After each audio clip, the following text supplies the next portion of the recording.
फरमाते हैं कि मैं ना मजदूर लेने गया। बगदाद के चौक में मजदूर बैठे होते थे, तो मेरी उन मजदूरों में से ना एक नौजवान बच्चे पे नजर पड़ी।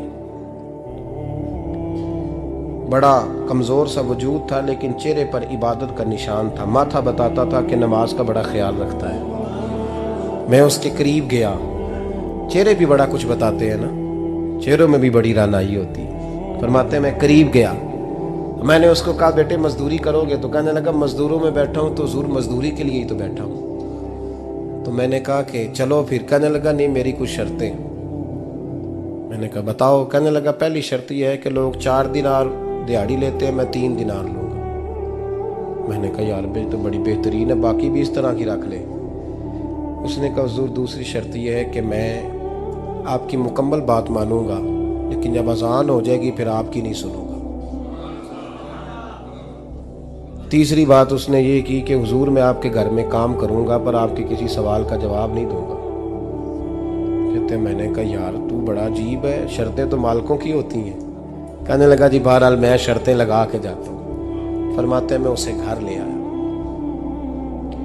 काम मैंने उसको बताया तो जो काम मजदूर सारे दिन में करता है ना, उसने 2 घंटे में ही कर दिया। हमारे मजदूर सिगरेट पीने में भी तो आधा घंटा लगाते हैं, वो चाय पीने जाएं तो पौना घंटा। वहां उनको भी तो दयानतदारी करनी चाहिए कि नहीं करनी चाहिए?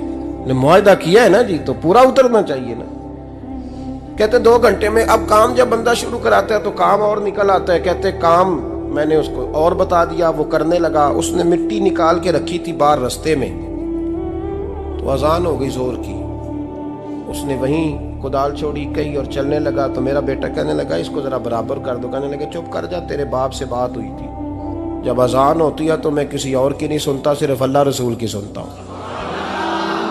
कहते हैं मस्जिद चला गया, नमाज पढ़ के आया तो दोपहर का वक्त था। मेरी बीबी कहने लगी इसको को खाना खा ले। कहते हमने कहा खाना खा लो। तो कहने लगा मैंने रोज़ा रखा हुआ, रमज़ान भी नहीं था, नफली रोज़ा रखा हुआ। फरमाते हैं शाम हुई, मैंने 3 दिनार दिए। तो मैंने कहा तेरा नाम क्या है? कहने लगा मैंने आपसे कहा था मैं किसी सवाल का जवाब नहीं दूंगा। तो वो चला गया। अगले दिन मैं फिर लेने गया उसे, काम कुछ और निकल आए। तो लोगों ने बताया वो सिर्फ हफ्ते वाले दिन आता है।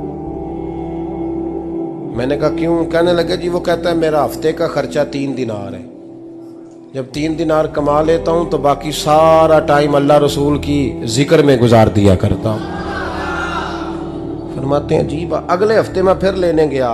मैंने पूरा हफ्ता इंतजार किया कि काम उसी से कराना है। मैं जब गया तो मैंने कहा चलो। कहने लगा मेरी शर्तें याद है ना? और मैंने कहा याद है भाई, साथ चल। फरमाते हैं काम कराया। 2-3 हफ्ते वो आता रहा। एक हफ्ते में गया तो लोगों ने कहा हुजूर आज नहीं आया। क्यों? कहने लगे बीमार हो गए। कहाँ घर है? कहने लगे बगदाद के कब्रिस्तान के पीछे जो कच्ची आबादी है उसमें रहता है। फरमाते मैं गया, दरवाजे पे दस्तक दी तो कहने लगा हुजूर आप हैं? दरवाजा खोला है, आ जाइए। फरमाते हैं मैं अंदर गया तो मैंने कहा तुम्हें कैसे पता चला मैं आया हूँ? कहने लगा हुजूर अल्लाह वाले हो, आप नहीं आना था, वरना अमीर तो गरीबों का पता लेने कोई नहीं आते। कहते मैं करीब गया तो कहने लगा मैं आपका इंतजार कर रहा था, तेज बुखार है, तप रहा। जेब से कुछ पैसे निकाले। कहने लगा ये पैसे रख लें। एक अंगूठी निकाली। कहने लगा हुजूर आज रात को मेरा इंतकाल हो जाएगा, इन पैसों का कफन खरीद के सुबह जनाजा पढ़ के मुझे दफन कर देना, और जब दफन करो तो ये अंगूठी लेके असर के बाद हारून रशीद के पास जाना। आप उसे कहना मैंने मिलना है, पर वो आपको टाइम नहीं देगा। आप उसको आवाज दीजिएगा कि तेरी एक अमानत है मेरे पास। फिर वो आपसे मिलेगा तो अंगूठी दे दें, फिर आप मेरी तरफ से फारिग हैं। हजरत फरमाने लगे तेरा नाम? और कहने लगा हुजूर वक्त थोड़ा है, आज रात मैंने जाना है, बड़ी लंबी माफ़ी मांगनी है रब करीम से। अगर मुनासिब समझे तो मुझे अपने रब से तन्हाई कर दे दें। फरमाते हैं मैं आ गया, पर उसकी बातों ने मुझे सारी रात सोने नहीं दिया। फरमाते हैं सुबह बड़ी मुश्किल से सूरज निकला। मैं गया, दरवाजे पे हाथ रखा तो दरवाज़ा खुला हुआ था।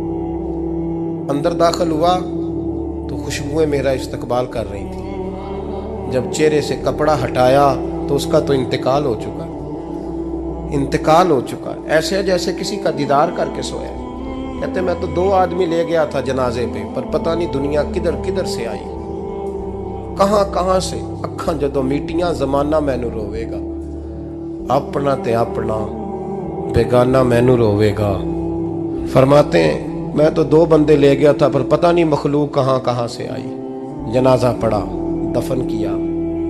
हारून रशीद के पास में असर के बाद गया, मैंने बुलाना चाहा पर बादशाह था, मेरी तरफ देखा ही नहीं। मैंने उसको कहा तेरी ये अमानत मेरे पास है। फरमाते हैं वो मुझे कोने पे ले गया, क्या बात है, कमरे में बुलाया, मैंने अंगूठी दी।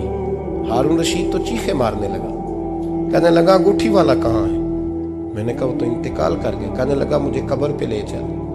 कहते मैं कब्र पे लाया तो वो लेट गया, तड़प के रोने लगा। मैंने कहा मेरा कलेजा फट जाएगा, ना उसने कुछ बताया ना तूने बताया, ये कौन था? तो हारून रशीद कहने लगा ये मेरा बेटा था। मैंने कहा तेरा बेटा और मजदूर? कहने लगा हुजूर ये हजरत दाऊद ताई के पास बैठा करता था, उनका मुरीद था, मुझे रोज कहता था अब्बा तूने बड़ी दुनिया इकट्ठी कर ली है, मरते वक्त तुझसे टांगे समेटी नहीं जाएंगी, इतना हिसाब नहीं तू दे सकेगा। मैं इसको समझा देता, इसकी अम्मा समझा देती। ये रोज हमें कहता छोड़ दो, आ जाओ अल्लाह रसूल की बारगाह में झुक जाएं, हम समझ। एक दिन ये चला गया, कहने लगा फिर तुम्हारा रास्ता और है और मेरा रास्ता और है। ये सोने की अंगूठी गलती से इसके पास रह गई, गलती से हीरे की अंगूठी चली गई। कहने लगा देखो मेरे बेटे ने आज वो भी वापस कर दी है। फिर तड़प के कहने लगा हारून रशीद था तो ये मेरा बेटा, पर मेरा मुर्शद निकला, मेरा पीर निकला। भाई जिंदगी तो बड़ी थोड़ी है ना। बाबा साहब ने कहा था उठ फरीदा सुत्या, और दाढ़ी आ गया ही पूर, अग्गा नेड़े आ गया, पिछा रह गया ही दूर।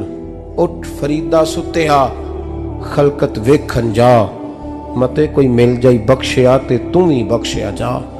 उठ फरीदा सुत्या झाड़ू दे मसीत, तू सुते रब जागदा तेरी डाडे नाल परीत।